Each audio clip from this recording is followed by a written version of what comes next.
Praise the lord. Bible నుండి దేవుని వాక్కు. యెహోవా నీకు ఆధారమగును, నీ కాలు చిక్కుబడకుండునట్లు ఆయన నిన్ను కాపాడును. సామెతల గ్రంథము 3:26.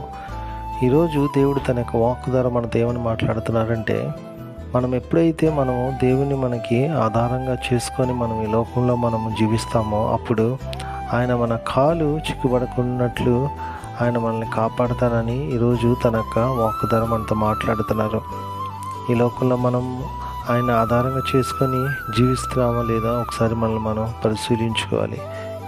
ఎప్పుడైతే మనము అటువంటి జీవితాన్ని మనం జీవించగలుగుతామో అప్పుడు మనం ఎదుర్కొనే సమస్యల్లో చిక్కుబడకుండానట్లు వాటిలో మనం ఇరుక్కుపోకుండా దేవుడు మనల్ని నిత్యము కాపాడుతారు. కాబట్టి ఈరోజు ఆయన యొక్క వాక్కుకు లోబడి ఆయన వాక్కుకి ఆధారముగా ఆయన మీద ఆధారపడుతూ ఆయన చిత్తానుసారంగా మనము ఈ లోకంలో జీవిద్దాం. అటువంటి కృప దేవుడు మనకు అనుగ్రహించును గాక.